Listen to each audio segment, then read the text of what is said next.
Now Grand Prix and a foretaste of next season. The Monaco Grand Prix, one of the highlights in a season which took the world's most expensive circus around the globe from Buenos Aires in January back to Watkins Glen in the United States by October. The season had everything: skill, daring, disappointment and breathtaking excitement.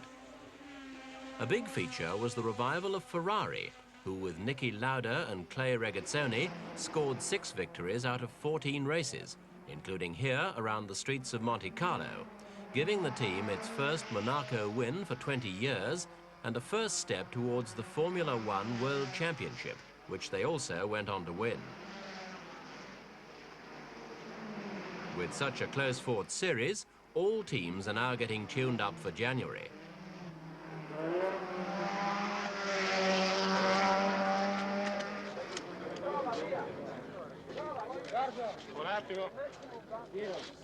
The 312 T2, which Ferrari hope will keep the World Championship here at Maranello.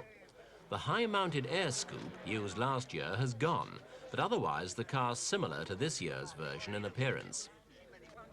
In the Ferrari, Nikki Lauda finished all but one of the qualifying races in '75, so few modifications have been necessary. The scoops are now at the sides to conform with new regulations, and output's been slightly boosted to almost 500 brake horsepower. The gearbox is mounted transversely behind the flat 12 engine. Flanked by his drivers, Enzo Ferrari announced that virtually all the efforts of the team next year would go towards Formula One. Regazzoni and Lauda are convinced that the sheer reliability of the car will go a long way towards establishing them at the top. Certainly the car's impeccably engineered, and the 3-litre engine has that distinctive Ferrari note.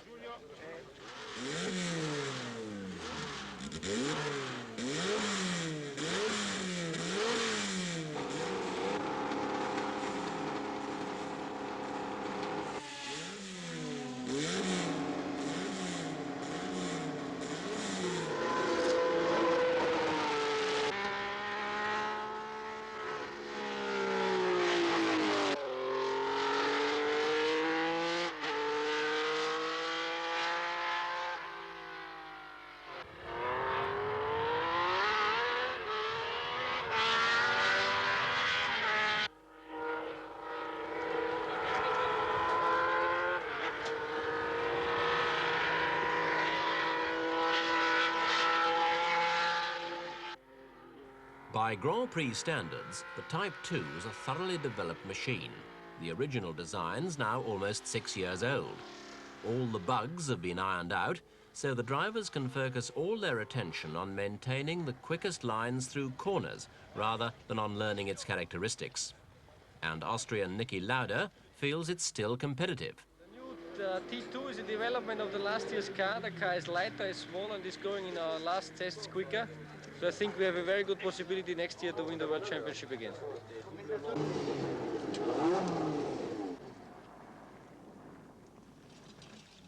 Silverstone in England. And where Ferrari's approach is conservative, here's something really advanced. The Tyrrell Project 34. The Elf Tyrrel's an experimental 6-wheeler.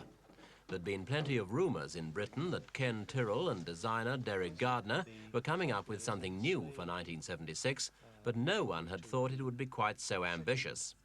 By this system of balance.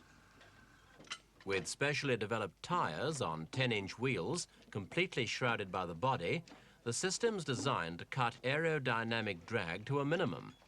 The idea is to get that fraction more speed for overtaking on the straights. We're now taking the wheels off to fit a different type of tyre. 4 front discs were included in the concept to increase braking efficiency, enabling the driver to leave his braking later for corners. Testing such a radically different car could be unnerving. We asked Tyrrell's French driver, Patrick Depailler, if he felt worried when you first went out on the track with it. A bit, because from the cockpit I cannot see the wheels. And when you cannot see the wheels, and when you cannot feel it too. you are not very confident. But I tried the car with a funny window on the cockpit. Yes. And now I'm confident, and I don't worry about the front wheels. Do you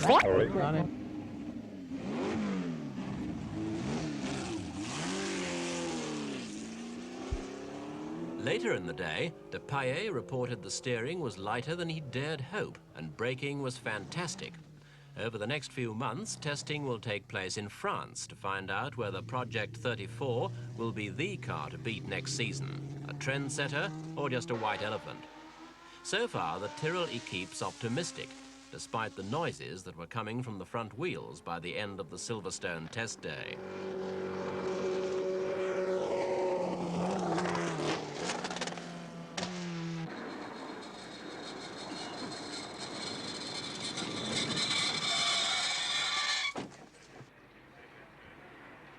Beside the last flat 12-cylinder Alfa built in 1940, the new Brabham Alfa BT45, a marriage between the British-based Brabham constructors and the Alfa Romeo engine, which powered the company's long-distance sports cars to victory in this year's World Championship for makes.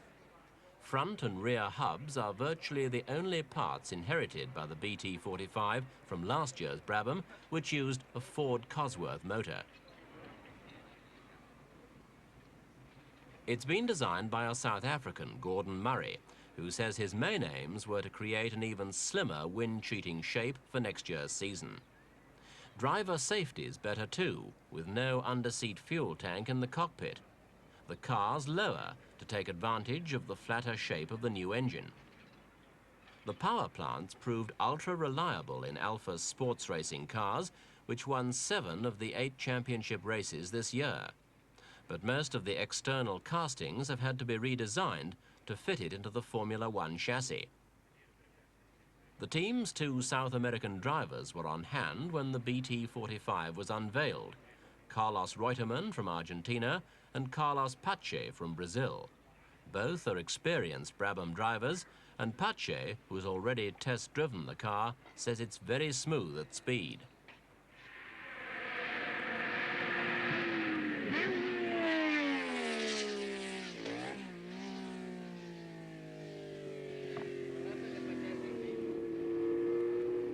The low-mounted engine gives the car neutral handling characteristics and very flat cornering.